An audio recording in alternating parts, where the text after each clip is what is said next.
안녕하세요. 일본의 소식을 쉽고 빠르게 간추려서 전해드리는 오늘의 일본입니다. 10월 7일 수요일 오전 뉴스 보내드리겠습니다. NHK 보도에 따르면 6일 도쿄에서 177명, 카나가와 65명, 사이타마 20명, 치바 41명, 오사카 59명, 아이치 14명, 오키나와 22명의 감염이 확인되는 등 총 500명이 확진 판정을 받은 것으로 파악되었습니다. 일본 내 감염이 확인된 사람은 86,635명이며 요코하마 크루즈선을 포함하면 총 87,347명이 감염된 것으로 파악되었습니다. 한편 아이치에서 3명, 도쿄와 오사카, 교토, 카나가와에서 각각 1명, 이렇게 총 7명의 사망이 발생하였으며 누적 사망자는 일본 내 감염이 1,611명, 요코하마 크루즈선 승선자를 포함하면 전체 1,624명이 되었습니다.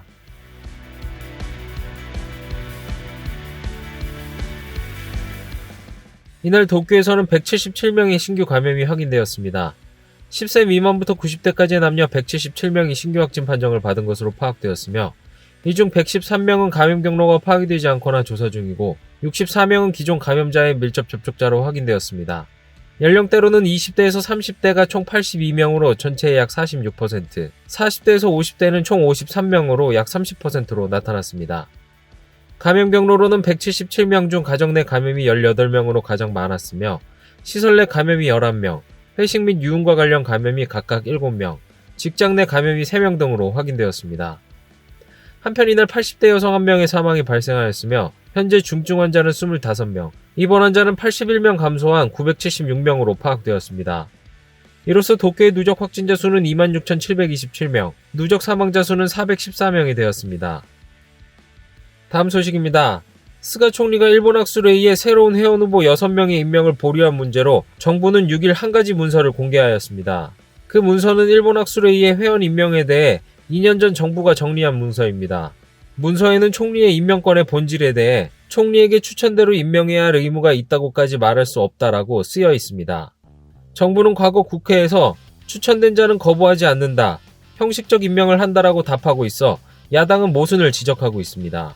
解釈の変更になるんじゃないですかと、端的に法解釈の変更ですか。この考え方については、従来から、一貫しているものだというふうに理解をしております。じゃあ解釈の変更ではないということですね。法制局どうですか。解釈の変更ではありません。 내각법제국은 헌법 규정에 근거한 공무원 임명권은 국민에게 있고 총리가 최종적으로 그 책임을 지고 있다는 전제로 과거 국회 답변도 하였다고 설명하였습니다. 하지만 야당 측은 분명한 해석 변경으로 이유를 설명해야만 한다라며 비판하고 있습니다. 또한 학술회의의 임명 거부에 대해 이전에도 관저 측이 학술회의 인사에 관여한 사실이 판명되었습니다. 지난 2017년 회원 교체에 앞서 학술회의 당시 회장이 스기타 관방 부장관과 면담하였고 그때 스기타 씨가 실제로 교체 인원인 105명보다 많은 숫자의 리스트를 요구하였습니다. 또한 그전에에는 결원을 보충하기 위해 학술회의가 제시한 인사안에 대해서 관저가 난색을 표하며 보충이 보류된 적도 있습니다. 그 전후에는 안보법제나 공모죄법이 성립되었으며 이번 임명을 거부당한 6명에게는 이러한 법 정비에 반대를 표명하는 사람도 있었습니다. 지난달 24일 내각부는 스가 총리에게 새로운 회원 후보 명단을 제시하였으나 이번에 임명이 보류된 6명은 제외된 후였습니다. 9月24日以前に菅総理と話し合いをしたことはありますか。決裁の過程において、総理大臣、官房長官にご説明をしているということでございます。 내각부는 사전에 스가 총리와 카토 관방장관에게 설명한 것은 인정했지만 그 이상은 밝히지 않았습니다. まさに総合的、俯瞰的活動を確保する観点から 5일 회견에서 스가 총리는 임명 거부에 대한 구체적 이유는 밝히지 않았습니다. 総合的俯瞰的に活動していただく、総合的俯瞰的に活動することを期待をしているわけでありますから。総合的とか俯瞰的とか何をおっしゃってるかわからない、全く説明になってない説明しかされていないところでございます。なぜこの6人の方が外されたのか、きちっと説明をしていただかなければとても納得できる話ではないと。 야당 측은 7일 열리는 내각위원회에 카토 관방장관의 출석을 요구하였지만 여당 측은 이에 응하지 않고 내각부 부대신이 참석하게 되었습니다.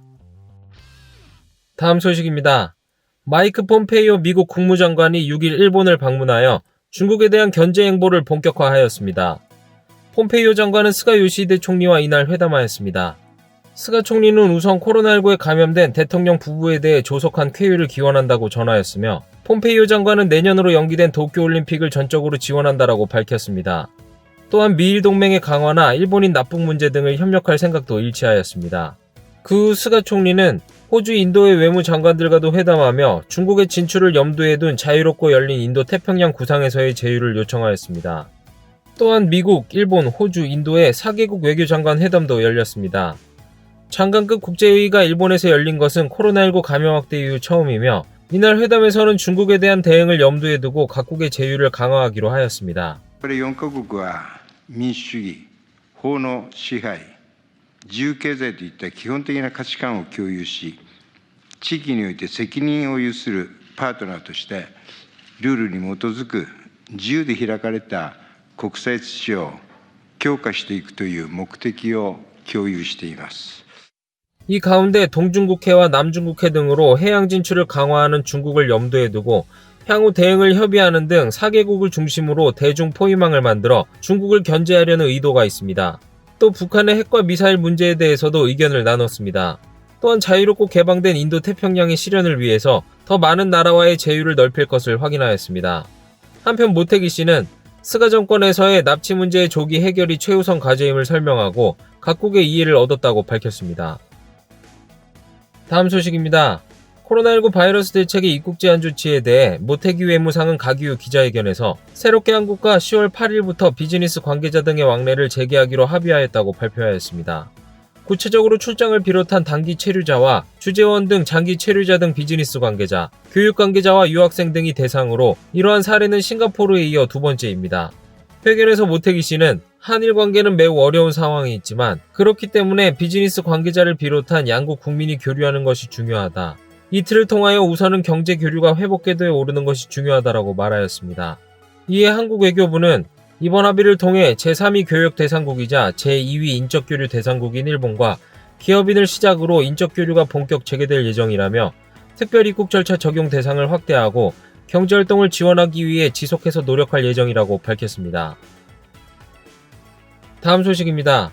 관광청은 6일 정부의 관광지원 사업 고투 트래블을 이용하여 9월 15일까지 숙박한 사람은 총 1689만 명이라고 속보치를 발표하였습니다. 할인 지원 액수는 최소 735억엔으로 추산됩니다. 고투 트래블의 사업 예산은 사무 위탁비를 포함하여 약 1조 3,500억엔이며 숙박 여행에서 7,300만 명분, 당일 여행에서 4,800만 명분을 계획하였습니다.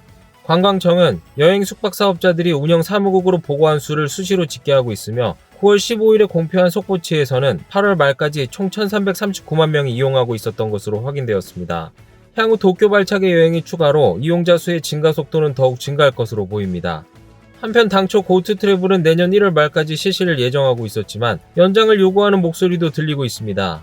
今年度用意したものはだけでは足りないと期間がね限定されることでこれまでの低迷分は取り戻せないぜひ延長してもらいたい拡充してもらいたいこういう強い要望がありました 공명당의 야마구치 대표는 스가 총리에게 도쿄에서 캠페인이 2개월 지연되어 시작한 점 등을 토대로 내년도에도 연장하도록 요청하였습니다. 또한 예약이 휴일에 집중하므로 고령자 등 시간에 여유가 있는 사람들이 평일에 이용하기 쉽도록 제도 개정도 제안하였습니다. 다음 소식입니다. 캐시리스 결제 및 개인정보 유출 등의 사고가 잇따르는 유초은행에 새로운 형태의 부정이용이 발생한 사실이 확인되었습니다. 유초은행은 1,400명 이상의 개인정보 유출이 된 문제를 조사하던 지난달 누군가에게 카드가 위조된 혐의가 있는 경우가 새롭게 3건 발생하였습니다. 이 중 2건은 인터넷 쇼핑몰에서 총 16만엔의 부정이용도 확인되었습니다. 누군가가 유초은행의 계좌를 가진 사람인 듯 현금카드인 미지카 카드를 발급 신청한 뒤 실제 계좌 명의의 사람에게 우편으로 카드가 도착할 때까지 며칠 사이에 전용 사이트에 부정 로그인하여 인터넷 쇼핑몰에서 결제한 사실이 드러났습니다. 은행 측은 지난달 29일 이후에 신청된 미지카의 이용을 일시적으로 정지하고 피해가 드러날 경우에는 전액을 보상할 방침입니다. 유초은행의 타나카 타카유키 상무는 정말로 죄송하고 깊이 사죄드립니다. 같은 사안이 과거에 없었는지 확인하겠다라며 사과하였습니다. 다음 소식입니다.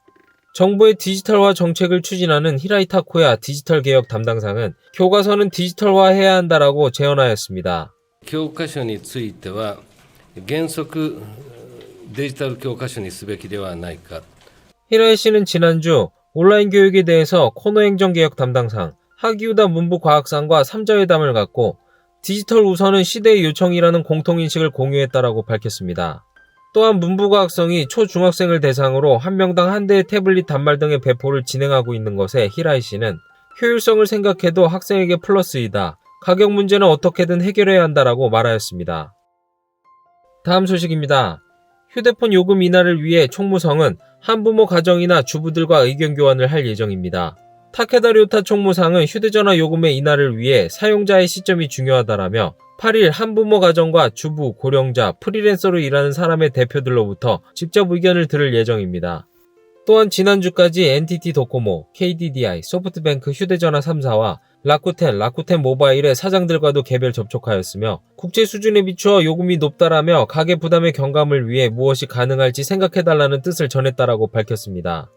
이에 NTT 도코모와 KDDI는 즉시 요금 인하에 긍정적 반응을 보였으며 6일 소프트뱅크도 요금을 인하할 뜻을 밝혔습니다. 다음 소식입니다. 일본 프로야구 치바 롯데 마린즈에서 코로나19 집단 감염이 발생하였습니다.